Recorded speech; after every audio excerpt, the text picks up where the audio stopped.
Bonjour à tous. Aujourd'hui, je vous raconte l'histoire du marchand et du génie, extrait des contes des 1001 nuits. Avant de poursuivre, je vous invite à vous abonner à ma chaîne et à cliquer sur la petite cloche de notification pour ne pas manquer mes prochaines vidéos. Je vous remercie par avance et je vous souhaite une agréable histoire. À bientôt.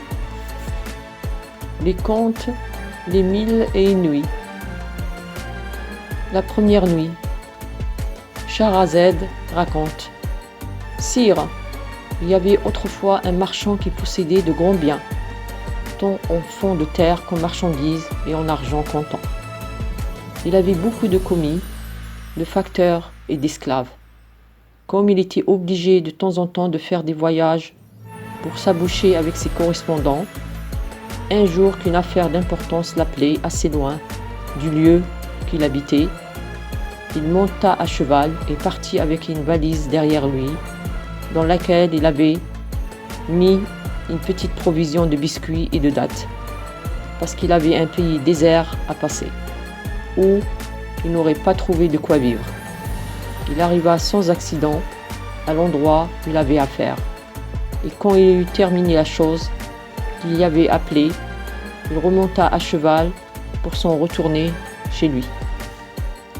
Le 4e jour de sa marche, il se sentit tellement incommode de l'ardeur du soleil et de la terre échauffée par ses rayons, qu'il se détourna de son chemin pour aller se rafraîchir sous des arbres qu'il aperçut dans la campagne.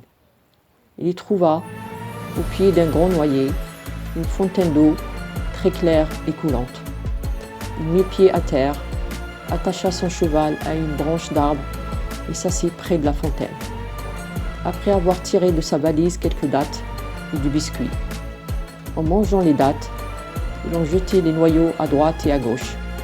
Lorsqu'il eut achevé son repas frugal, comme il était bon musulman, il se lava les mains, le visage et les pieds et fit sa prière. Il ne l'avait pas fini et il était encore à genoux quand il apparut un génie tout blanc de vieillesse et d'une grandeur énorme qui s'avança jusqu'à lui, le sabre à la main, et lui dit d'un ton de voix terrible : « Lève-toi, que je te tue avec ce sabre, comme tu as tué mon fils. » Il accompagna ces mots d'un cri incroyable. Le marchand, autant effrayé de la hideuse figure du monstre que des paroles qu'il lui avait adressées, lui répondit en tremblant : « Hélas, mon bon seigneur, de quel crime puis-je être coupable envers vous pour mériter que vous m'ôtiez la vie ? Je veux, reprit le génie, te tuer, de même que tu as tué mon fils. » « Eh, bon Dieu, repartit le marchand, comment pourrais-je avoir tué votre fils ? Je ne le connais point, je ne l'ai jamais vu. N'étais-tu pas assis en arrivant ici ? Répliqua le génie. N'as-tu pas tiré des dattes de ta valise ? Et en les mangeant, n'as-tu pas jeté les noyaux à droite et à gauche ? J'ai fait ce que vous dites, répondit le marchand. Je ne puis le nier. Cela étant, reprit le génie, je te dis, tu as tué mon fils, et voici comment, dans le temps que tu jetais tes noyaux, mon fils passait. Il en a reçu un dans l'œil, et il en est mort. C'est pourquoi il faut que je te tue. Ah, mon seigneur, pardon, s'écria le marchand. Point de pardon, répondit le génie, point de miséricorde. N'est-il pas juste de tuer celui qui a tué ? J'en demeure d'accord, dit le marchand, mais je n'ai assurément pas tué votre fils, et quand cela serait, je ne l'aurais fait que fort innocemment. Par conséquent, je vous supplie de me pardonner et de me laisser la vie. Non, non, dit le génie en persistant dans sa résolution. Il faut que je te tue, puisque tu as tué mon fils. À ces mots, il prit le marchand par le bras, le jeta la face contre terre et leva le sabre pour lui couper la tête. Cependant, le marchand, tout en pleurs et protestant son innocence, regrettait sa femme et ses enfants. Il disait des choses du monde les plus touchantes. Le génie, toujours le sabre haut, eut la patience d'attendre que le malheureux eût achevé ses lamentations. Ninon fut nullement attendri. Tous ces regrets sont superflus, s'écria-t-il. Quand tes larmes seraient de sang, cela ne m'empêcherait pas de te tuer, comme tu as tué mon fils. Quoi ? Répliqua le marchand. Rien ne peut vous toucher ? Vous voulez absolument ôter la vie à un pauvre innocent ? Oui, repartit le génie. J'en suis résolu, en achevant ces paroles. Scheherazade, en cet endroit, s'apercevant qu'il était jour, et sachant que le sultan se levait de grand matin pour faire sa prière et tenir son conseil, cessa de parler. Bon Dieu, ma sœur, dit alors Dinarzade, que votre conte est merveilleux. La suite est encore plus surprenante, répondit Scheherazade. Vous en tomberez d'accord, si le sultan voulait nous laisser vivre encore aujourd'hui et me donner la permission de vous la raconter la nuit prochaine. Schahriar, qui avait écouté Scheherazade avec plaisir, dit en lui-même « J'attendrai jusqu'à demain. Je la ferai toujours bien mourir quand j'aurai entendu la fin de son conte. » Ayant donc pris la résolution de ne pas faire ôter la vie à Scheherazade ce jour-là, il se leva pour faire sa prière et aller au conseil. Pendant ce temps-là, le grand vizir était dans une inquiétude cruelle. Au lieu de goûter la douceur du sommeil, il avait passé la nuit à soupirer et à plaindre le sort de sa fille, dont il devait être le bourreau. Aussi, dans cette triste attente, il craignait la vue du sultan. Il fut agréablement surpris lorsqu'il vit que ce prince entrait au conseil sans lui donner l'ordre funeste qui l'on attendait. Le sultan, selon sa coutume, passa la journée à régler les affaires de son empire, et quand la nuit fut venue, il coucha encore avec Scheherazade. Le lendemain, avant que le jour parût, Dinarzade ne manqua pas de s'adresser à sa sœur et de lui dire « Ma chère sœur, si vous ne dormez pas, je vous supplie, en attendant le jour qui paraîtra bientôt, de continuer le conte d'hier. » Le sultan n'attendait pas que Scheherazade lui en demandât la permission. « Achevez, lui dit-il, le conte du génie et du marchand. Je suis curieux d'en entendre la fin. » Scheherazade prit alors la parole et continua son conte dans ces termes. La deuxième nuit, raconte Scheherazade. Sire, quand le marchand vit que le génie lui allait trancher la tête, il fit un grand cri. Il lui dit « Arrêtez, encore un mot de grâce, ayez la bonté de m'accorder un délai.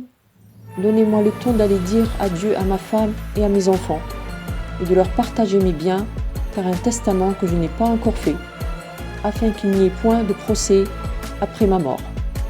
Cela étant fini, je reviendrai aussitôt dans ce même lieu me soumettre à tout ce qu'il vous plaira d'ordonner de moi.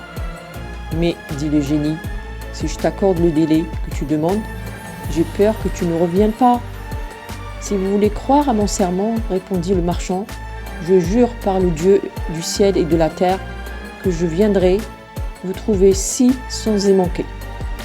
De combien de temps souhaites-tu que soit ce délai ? Répliqua le génie. Je vous demande 1 année, repartit le marchand. Il ne me faut pas moins de temps pour donner ordre à mes affaires et pour me disposer à renoncer sans regret au plaisir qu'il y a de vivre. Ainsi, je vous promets que demain, en 1 an, sans faute, je me rendrai sous ces arbres pour me remettre entre vos mains. Prends-tu Dieu à témoin de la promesse que tu me fais ? Reprit le génie. Oui, répondit le marchand, je le prends encore une fois à témoin, et vous pouvez reposer sur mon serment. À ces paroles, le génie le laissa près de la fontaine et disparut. Le marchand, s'étant remis de sa frayeur, remonta à cheval et reprit son chemin. Mais si d'un côté il avait la joie de s'être tiré d'un si grand péril, de l'autre il était dans une tristesse mortelle lorsqu'il songeait au serment fatal qu'il avait fait. Quand il arriva chez lui, sa femme et ses enfants le reçurent avec toutes les démonstrations d'une joie parfaite. Mais au lieu de les embrasser de la même manière, il se mit à pleurer si amèrement qu'ils jugèrent bien qu'il lui est arrivé quelque chose d'extraordinaire. Sa femme lui demanda la cause de ses larmes et de la vive douleur qui faisait éclater. « Nous nous réjouissons, disait-elle, de votre retour et cependant vous nous alarmez tous par l'état où nous vous voyons. Expliquez-nous, je vous prie, le sujet de votre tristesse. Hélas, répondit le mari, le moyen que je sois dans une autre situation. Je n'ai plus qu'un an à vivre. Alors, il leur raconta ce qui s'était passé entre lui et le génie. Il leur apprit qu'il lui avait donné parole de retourner au bout de l'année, recevoir la mort de sa main. Lorsqu'ils entendirent cette triste nouvelle, ils commencèrent tous à se désoler. La femme poussait des cris pitoyables en se frappant le visage et en s'arrachant les cheveux. Les enfants, fondant en pleurs, faisaient retentir la maison de leurs gémissements. Et le père, cédant à la force du sang, mêlait ses larmes à leurs plaintes. En un mot, c'était le spectacle du monde le plus touchant. Dès le lendemain, le marchand songea à mettre ordre à ses affaires. Il s'appliqua sur toute chose à payer ses dettes. Il fit des présents à ses amis et de grandes aumônes aux pauvres. Donna la liberté à ses esclaves de l'un et de l'autre sexe. Partagea ses biens entre ses enfants, nomma des tuteurs pour ceux qui n'étaient pas encore en âge, et en rendant à sa femme tout ce qui lui appartenait, selon son contrat de mariage. Il l'avantagea de tout ce qu'il put lui donner suivant les lois. Enfin l'année s'écoula, il fallut partir. Il fit sa valise, il mit le drap dans lequel il devait être enseveli. Mais lorsqu'il voulut dire adieu à sa femme et à ses enfants, on n'a jamais vu une douleur plus vive. Il ne pouvait se résoudre à le perdre. Ils voulaient tous l'accompagner et aller mourir avec lui. Néanmoins, comme il fallait se faire violence et quitter des objets si chers, « Mes enfants, leur dit-il, j'obéis à l'ordre de Dieu en me séparant de vous. Imitez-moi, soumettez-vous courageusement à cette nécessité et songez que la destinée de l'homme est de mourir. » Après avoir dit ces paroles, il s'arracha aux cris et aux regrets de sa famille. Il partit et arriva au même endroit où il avait vu le génie le propre jour qu'il avait promis de s'y rendre. Il mit aussitôt pied à terre et s'assit au bord de la fontaine où il attendit le génie avec toute la tristesse qu'on peut imaginer. Pendant qu'il languissait dans une si cruelle attente, un bon vieillard qui menait une biche à la tâche parut, s'approcha de lui et se saluèrent l'un l'autre. Après quoi le vieillard lui dit « Mon frère, peut-on savoir de vous pourquoi vous êtes venu dans ce lieu désert où il n'y a que des esprits malins et on ne le n'est pas en sûreté. À voir ces beaux arbres, on le croirait habité, mais c'est une véritable solitude où il est dangereux de s'arrêter trop longtemps. » Le marchand satisfit la curiosité du vieillard et lui conta l'aventure qui l'obligeait à se trouver là. Le vieillard l'écouta avec étonnement et prenant la parole. « Voilà, s'écria-t-il, la chose du monde la plus surprenante, et vous êtes lié par le serment le plus inviolable. Je veux, ajouta-t-il, être témoin de votre entrevue avec le génie. » En disant cela, il s'assit près du marchand, et tandis qu'ils s'entretenaient, tous deux. « Mais je vois le jour, dit Scheherazade en se reprenant. Ce qui reste est le plus beau du conte. Le sultan, résolu d'entendre la fin, laissa vivre encore ce jour-là Scheherazade. Troisième nuit, Scheherazade raconte. La nuit suivante, Dinarzade fit à sa sœur la même prière que les deux précédentes. « Ma chère sœur, lui dit-elle, si vous ne dormez pas, je vous supplie de me raconter un de ces contes agréables que vous savez. » Mais le sultan dit qu'il voulait entendre la suite de celui du marchand et du génie. C'est pourquoi Scheherazade reprit ainsi. « Sire, dans le temps que le marchand et le vieillard qui conduisait la biche s'entretenaient, il arriva un autre vieillard suivi de 2 chiens noirs. Il s'avança jusqu'à eux, il les salua en leur demandant ce qu'ils faisaient en cet endroit. Le vieillard qui conduisait la biche lui apprit l'aventure du marchand et du génie, ce qui s'était passé entre eux et le serment du marchand. Il ajouta que ce jour était celui de la parole donnée et qu'il était résolu de demeurer là pour voir ce qui en arriverait.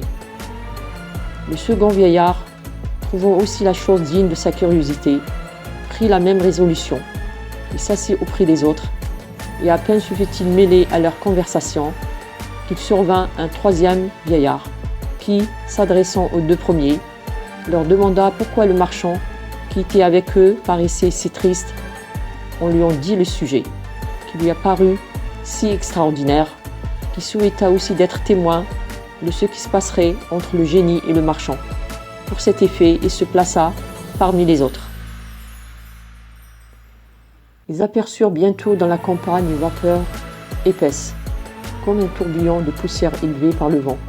Cette vapeur s'avança jusqu'à eux et se dissipant tout à coup, leur laissa voir le génie qui, sans les saluer, s'approcha du marchand le sabre à la main et le prenant par le bras. « Lève-toi, lui dit-il, que je te tue comme tu as tué mon fils. » Le marchand et les trois vieillards effrayés se mirent à pleurer et à remplir l'air de cris. Scheherazade, en cet endroit apercevant le jour, cessa de poursuivre son conte qui avait si bien piqué la curiosité du sultan, que ce prince, voulant absolument en savoir la fin, remit encore au lendemain la mort de la sultane.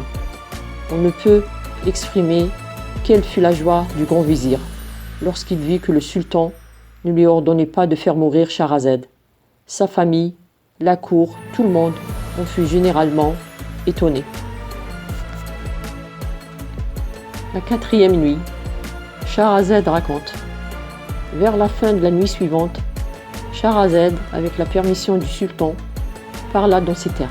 « Sire, quand le vieillard qui conduisait la biche vit que le génie s'était saisi du marchand, il allait tuer impitoyablement et se jeta aux pieds de ce monstre et les lui baisant.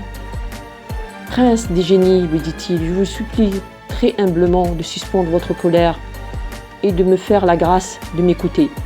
Je vais vous raconter mon histoire et celle de cette biche que vous voyez. Mais si vous la trouvez plus merveilleuse et plus surprenante que l'aventure de ce marchand à qui vous voulez ôter la vie, puis-je espérer que vous voudrez bien remettre à ce pauvre malheureux le tiers de son crime. » Le génie fut quelque temps à se consulter là-dessus, mais enfin il répondit. « Eh bien, voyons, j'y consens. » J'espère que cette histoire vous a plu. Si c'est le cas, n'hésitez pas à me le faire savoir en commentaire. Je serai ravie de les lire et d'y répondre. À très bientôt pour la prochaine vidéo.